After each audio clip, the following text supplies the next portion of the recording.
whether it's the intergenerational paradigm or even otherwise, staying true to oneself and being authentic is required for anybody in any context, whether it's static or dynamic.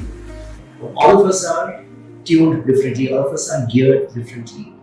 And by trying to be something that you are not in any situation, even in situations that you're absolutely comfortable with, I think sooner or later the fact that you're trying to put on a mask becomes very, very apparent. Remember one thing, we succeed by leveraging our strengths.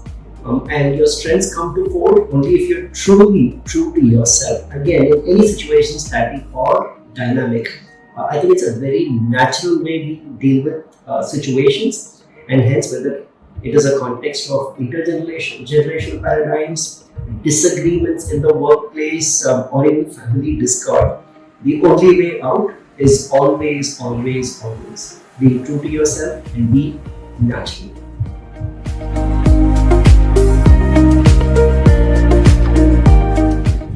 I believe management graduates need 4 different sets of skills that they need to learn. Number 1, you need foundational skills, and when I say foundational skills, I'm talking about learning how to learn. And it seems a little bit counterintuitive. I mean, you've done enough, you've gone through graduation, you've qualified to come do your postgrad here, but you'll be surprised how many of us do not really know how to learn. So the first thing to do is to learn how to learn. And how do you do that? Again, by asking very, very basic questions in any context, right? Trying to understand the reason why something is happening, which is the power of why, by asking why. By exploring alternatives, which is asking why not. By looking at counterfactuals and alternate scenarios that could occur in terms of what ifs and counterfactuals. This is my way of figuring out how one learns to learn. So that's the first skill, right? These are foundational skills. The second set of skills that I believe management graduates need to have, and this is controversial, a lot of management graduates do not actually listen to this, are 3 subjects. I believe everything else is periphery. Number 1, I believe every management graduate needs to learn economics. Economics permeates every part of the world that we live in. If you understand concepts of scarcity, of opportunity cost, of demand, of supply, of elasticity, of creating alternate options, and maybe even try to understand fiscal and monetary policy and its impact on business, tomorrow when you're doing your job, you will be just so much more wiser. Right? I believe economics is a fundamental functional skill, a core skill that management graduates need. Second is, I believe all management graduates need to learn statistics. Again, not the most popular of subjects. It's tough, it's hard, it's arcane. But I'm not talking about all your Poisson distributions and hypothesis testing and so on. I'm talking about the basic things, right? Trying to understand like histogram, trying to understand distributions, trying to understand standard deviation. Quite often we talk in terms of averages, but averages are misleading. And therefore, I place a lot of emphasis on understanding the basics of statistics for management graduates.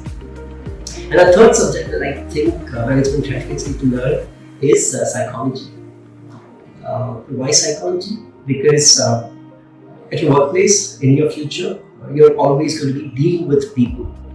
And everybody comes with their biases, and hence psychology gives you frameworks to understand people, understand yourself, understand your emotions, understand your fears, understand your motivations or others' motivations, which will just make you a lot more effective in the work that you do with them. And hence, I think everybody should learn psychology. Again, all the other courses that you do are great, but my advice to you would be pay attention to the foundational skills and pay attention to these subjects. If you do that, I believe it will help you, but of course it's your choice.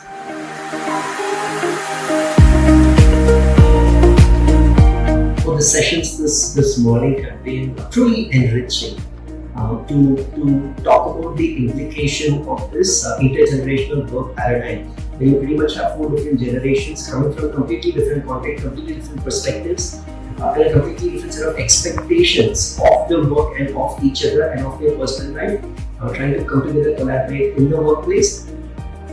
And for leadership, to facilitate the right environment which encourages inclusivity and plurality so that the organization can succeed, is perhaps amongst the biggest challenges that leaders and organizations face today.